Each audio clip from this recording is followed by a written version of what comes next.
and welcome everyone in person and at home. I'm Tatiana Perry, the Audience Development Manager at CO by U.S. Chamber of Commerce, and I'm here with two lovely small business owners who are going to discuss with me how they've shaken up their respective industries, taking their business from startup to stand out and working with major brands.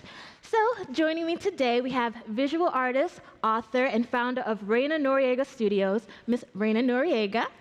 And we have the founder and CEO of functional beverage brand Wildwonder, Miss Rosa Li. Can we give it up for these lovely ladies? Thank you, thank you, thank you. So let's jump right into it.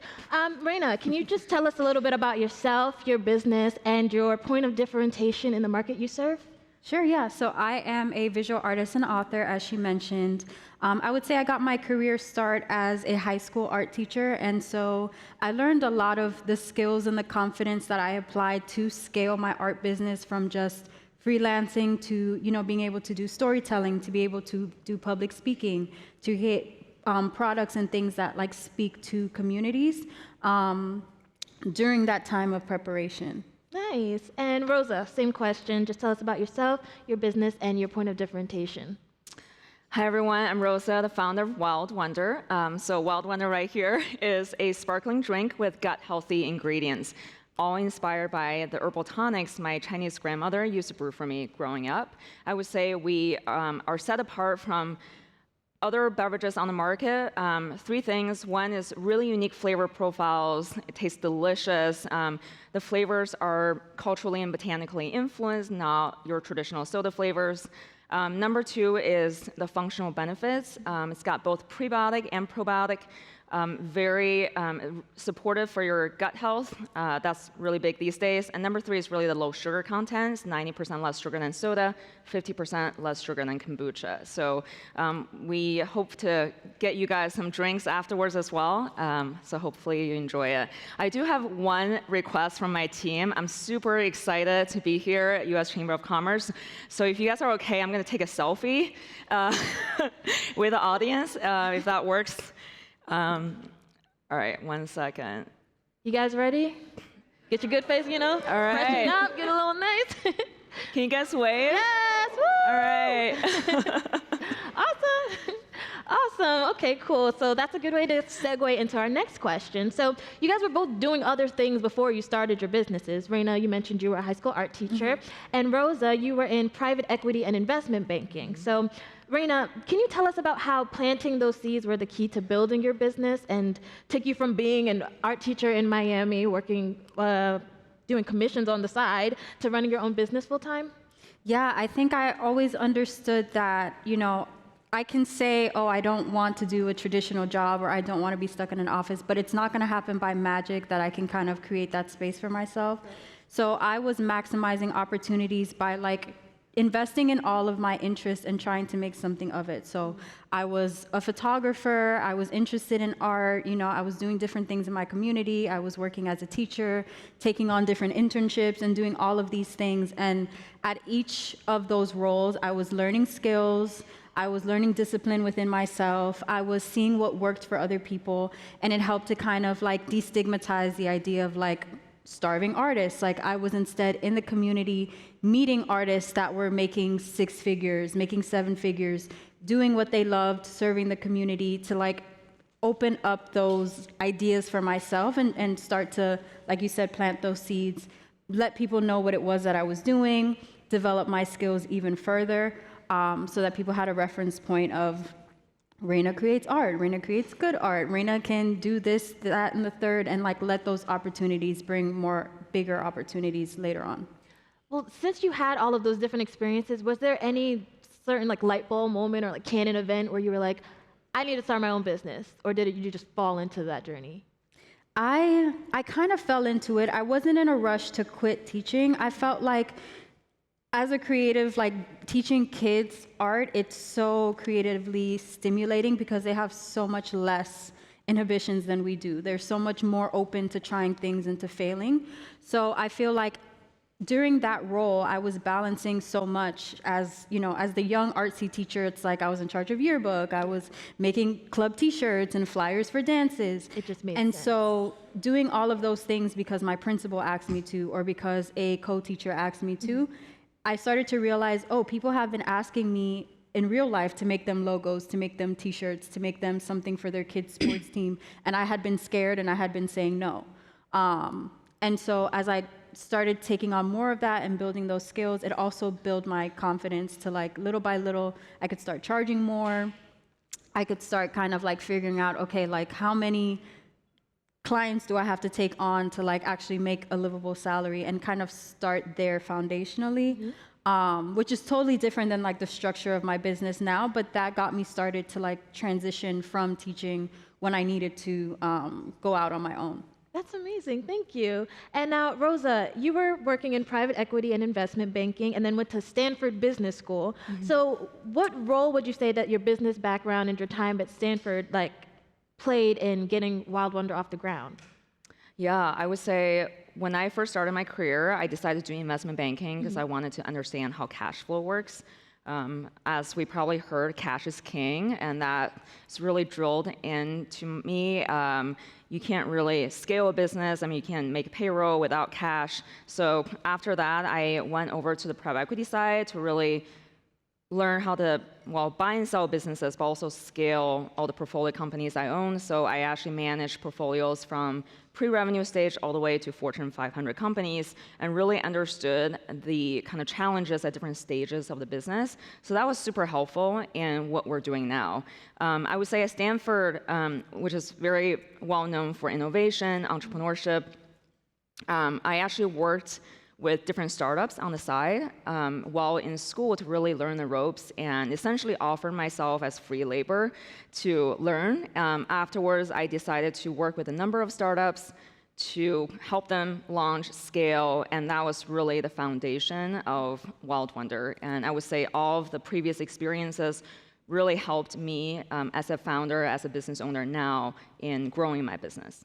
Yeah, I think that's a good transition too. Can you guys both discuss how you scaled your businesses and kind of pull the curtain back on how you made that growth leap to land your first like 1 or 2 major accounts? And I think Reyna, we can start with you. Yeah, so I think art is different in the sense of like when I was doing freelancing and commissions, I was basically taking someone's vision and producing something that they asked me to produce. As I'm doing that and learning skills and building confidence, eventually I was able to form my own style, and that style is centered on who I am as a person. Right. I'm an Afro-Latina woman. If you know my art, it's colorful, it's vibrant, and most often the subjects are women of color. So that lended itself to bigger collaborations with companies like Apple, like Netflix, like Microsoft, like Old Navy. They're coming and they're saying, hey, we want to do a capsule collection that speaks to this community. You're known in your community for representing them positively. We would like to create this t-shirt. We would like to create this 80 SKU hair accessory line. It's going to live in Walmart for 4 years. And that takes you from a $250 branding project to a 5-6 figure deal. Right. Rosa, same question. Well, so I live in Silicon Valley, and there's a lot of people that talk about rapid growth, and I would say to start a business, focus on the things that don't scale. So when I first started, I was actually driving around San Francisco. I live in San Francisco, and door to door, and selling my drinks into every single independent retailer and doing sampling myself. So that really taught me how to sell, and also learned from the customers directly on the feedback. So we were basically very much focused on iterating the product, making sure the product really moves off the shelf, not just onto the shelf. And once we have the right product, and I feel really confident about the velocity, and then I started scaling. And I would say the very first account was actually Uber. So when I first started, this is pre-COVID, it's a different world, and I was literally taking my drinks to all the chefs at these very health-conscious companies like Google, Meta, LinkedIn. Walked into Uber, I pitched the chef, and they were actually doing a sampling event where the employees actually vote on what kind of products they want in their fridges, their micro kitchens. and it was all like big brands, maybe as Cliff Bar, the Cokes and Pepsis of the world.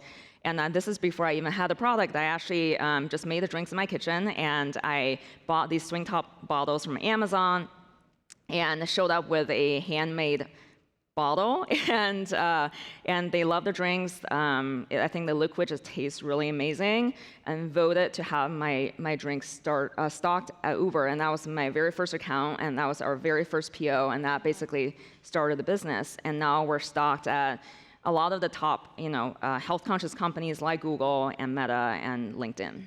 And that's really cool because you strategically started in a small market. So can you tell us how that growth strategy ultimately got your product on the big retail shelves? Yeah, I would say, people always talk about these overnight successes. Yeah. It's felt like an overnight success over a period of years. So, it's similar to what we talked about before, a lot of building blocks over time. And patience is truly a virtue. And so I would say, we started building from the smaller retailers and independents in the San Francisco Bay Area. I very much focused on the strategy of going deep, not wide. So going really deep in our home market, so touching on all channels from food service, like the cafes and the airports and the Googles of the world, to retail, independent retailers, Whole Foods, and then to online. So we're D2C, we're sold on Amazon, to really have that 360 approach and touch the same customer throughout their day, from when they're working in the office to shopping in the grocery store to shopping online, so that we can increase brand impression, product trial, and really increase our velocity on shelf, which is truly what determines success in retail. So once we got California done, we're still working on saturating the market, but we're doing really well in California, and then we actually waited for 2+ years before we started expanding nationally. So now we're stocked nationally at different retailers across the country, but that all happened within the last year. We actually did not try to expand at all. We actually said no to a lot of retailers on the East Coast, simply because we wanted to have focus and really maintain capital efficiency, make sure that we can scale very efficiently and in a sustainable way. So what was it that made you take those pivotal early steps? Because I feel like as a small business owner, there is no step-by-step guide where you're just kind of like, oh, this is how I'm going to be a success. This is going to be great. What was it that made you say, okay, this is what I need to do to get where I want to go? Yeah, we learn a lot from history and case studies, how other people failed, how other people succeeded. I would say that a lot of startups fail because they try to expand too fast. A lot of people all of a sudden get capital infusion. They feel the need to have 1,000% growth, and then they end up not scaling well. So I would say, again, it's really gradual growth is good. We actually expanded 400% last year, which is really awesome and really exciting, but it's not easy. So I would say, how we scale truly matters. And saying no is actually a very important skill a lot of people don't have. So, sometimes if you don't say no, launching with Target too early might actually fail the startup. So we actually did it in very gradual steps. So first we went after the retailers that we feel strongly about. So Whole Foods, Sprouts. We didn't go to Target. We didn't go to Albertsons, Safeway. Once we proved out our velocity in those smaller retailers, then we went to Target. We're launching with Albertsons, Safeway right now in multiple regions. But that's not something we thought about or planned to do in the first 3 years. Right. And we also have plans for bigger retailers down the line later this year and next year. So I would say everything, is by plan. Once we prove out a certain number of doors, a certain channel, then we can go to other channels. We have a really small team, a small but mighty team, and we don't have a lot of resources. I don't know if people here know, but in terms of funding, 2% of venture funding go to women, and minority women get even less than that. So we have just a smaller pool of money to play with, which makes it super important to be efficient, to be nimble, to be resourceful, do things a smarter way. So we've been extremely strategic about how we grow and extremely efficient with the money we have. Awesome. Thank you. Now, Reyna, you mentioned this as well, but few artists are able to scale their businesses and make these big brand deals. And you, on the other hand, have designed T-shirts for Old Navy, razors for Chic and Target, hair accessories for Goodies and Walmart, and designed suites for Arlo hotels. So, can you tell us how planting those seeds resulted in these big deals that other small businesses can learn from? Yeah, I mean, I think I would credit it to a lot of the introspection and like work on being holistically a strong person to partner with, because I think oftentimes our creativity carries us, and the fact that we want to create and we love creating, and so we would do it for free, we would do it for $5. So I think I had to develop myself as a businesswoman. I had to develop my authority as a public speaker, and I had to really show up in these spaces as someone who, when companies are partnering with an artist, when you think about all of these companies, when I say Netflix, when I say Apple, they have a creative team. So why are they leaving that room where they pay these people a salary to come and find an artist? Right. It's because of what I represent. It's because of the community that I've built. It's because of what I'm speaking about with my community that's inspiring them, that's making them trust me, and they are wanting to kind of like partner with that foundation that I've built. So I think I had to when I say like introspection, it's getting over imposter syndrome. It's being able to like walk into a room. And people often ask me about like if I have barriers or trouble as a woman artist, or if I have trouble as a Black artist. And I feel like I've tried so hard just to holistically evolve and like, be someone that you can't ignore despite that, like I'm not in any industry like begging people to work with me and like pay attention to women. It's like, no, whether or not you're paying attention, like my community is listening, and that's who I'm creating for. And I feel like that strength is what those companies are looking to partner with, because it's not just talent. People are so talented everywhere. The children I taught were super talented. So it has to be something else. Right. So can you share with us some of the key takeaways you learned going into those like big meetings, and the things you learned in toward the completion of these projects? Yeah, I would say it took me a long time to like really know my value, especially since even at bare minimum, the companies are offering more than my freelancing was offering. So it took me a while to learn things like usage rights and, where are these images going? How many eyes are going to be on this? How many years am I giving them the rights to reproduce this work? What are all the ways they can possibly reproduce this work? At first, I wasn't asking any of those questions. It was an email, and the email said, HarperCollins or Apple, and I'm like, oh, I've always wanted to work with this person. And so, I had a few wake-up calls. There was a project that I did, and I gave them a rate. I gave them a rate of $1,000, and they came back to me and they said, well, the budget is $10,000 because it's going to be a commercial. And I didn't think to ask where was the artwork going. It was just like this brand that I love. They want one illustration. Their team is turning it into an animation. Cool. I mean, it's $1,000. So it was moments like that where I knew if they took my 1,000 and offered me 10, it was probably worth 10 times more than that. Okay. But I've learned these days to kind of ask those questions that we're not really taught to think about, and then that helps with negotiation and things like that. Awesome. So Rosa, what would you say is important to measure when you're tracking the performance of your business, and what's essential to sustaining growth? Yeah, great question. So we talk about this a lot. A lot of people think about growth as distribution growth. So top line percentage, those numbers grab a lot of attention. People love getting buzz in the news. I would say at the end of the day, it's really about, are people coming back to the product? So with online, it's really about repeat purchase and repeat customers. We can certainly sell products, we can certainly do marketing, but if people are not coming back, then there's probably some underlying issues with the product.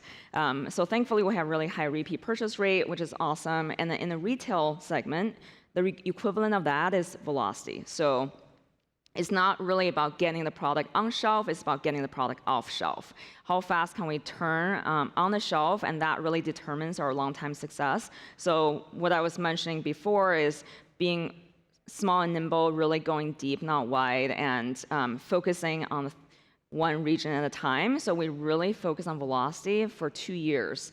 We actually iterated the product many times. When I first started, it was a glass bottle. We switched to cans. That improved velocity. We updated our packaging. That improved the velocity. We also updated the flavor. That improved velocity. Once we felt comfortable with where the velocity is, I felt like there's potential there. We're basically, top 3, top 5 in our category in terms of velocity. Even though we don't have as much market share right now, but the velocity will get us the market share later. Right. So getting off the shelf as fast as possible, that will get us to sustainable growth. Awesome, thank you. So we're going to open it up a little bit for some Q&A, audience participation. So if you guys start raising your hands, we'll have some people come around with microphones. And while they're coming to you, I'm going to ask Reyna the same question, just really quick. What do you think is essential to sustaining growth and tracking performance for businesses? Just really quickly. I think for me, it's been pivoting. It's been kind of like, there's been different stages of my business. There's some stages where my collaborations are stronger. There's some stages where more of my artwork, my prints, my fine art is in demand. And knowing how to kind of like evolve with the business and meet the demands at the current time. Perfect, thank you. So do we have any questions already? We have one right here.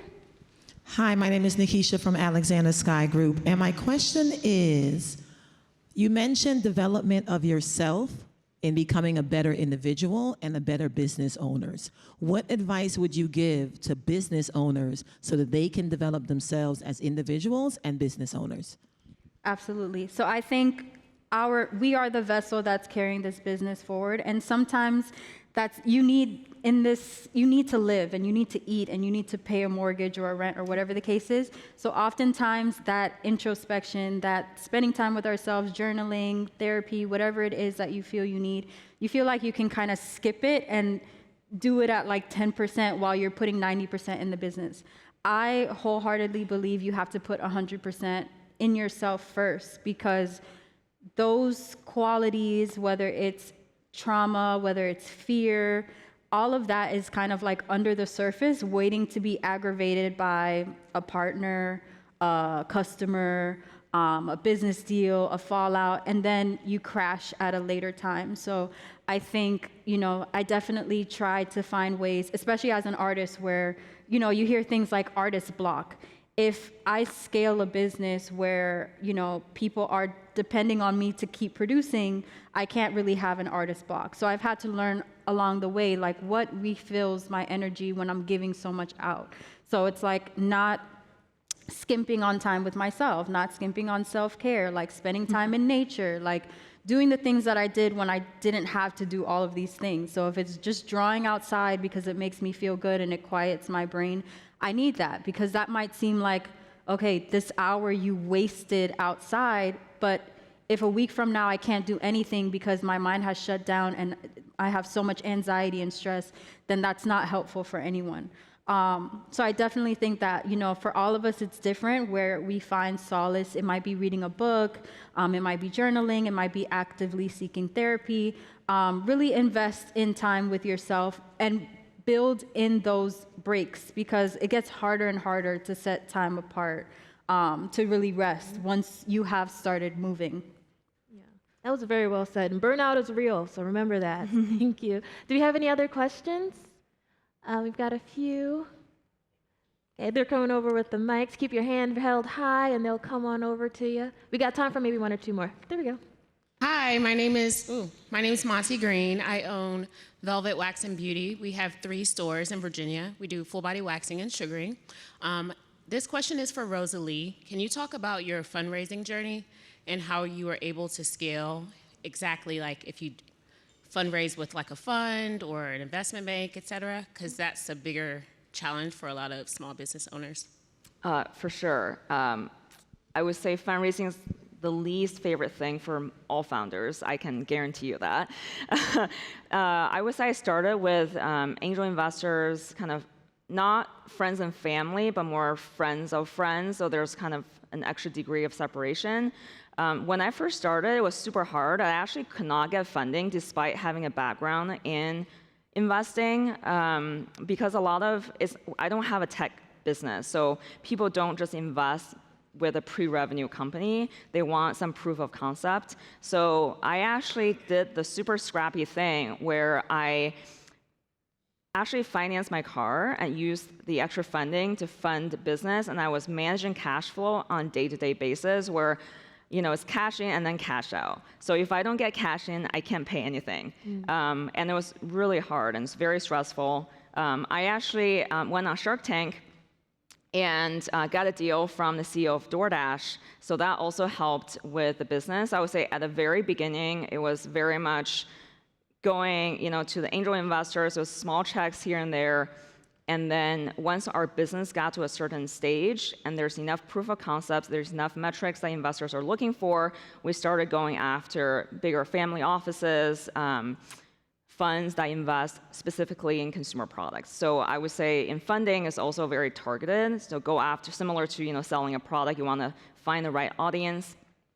I would say find the right audience in funding as well. So it's first the people that already believe in you. You don't have to sell yourself. They know that you're here to do what you're here to do. And then go after people that specifically invest in your segment. Awesome. I wish we could keep going, but we are out of time for today. So I want to thank you two lovely ladies, Reyna Noriega and Rosa Li, for joining me today. I'd like to thank all of you guys, and stay tuned. We got a lot more coming this Small Business Day. Thank you, guys.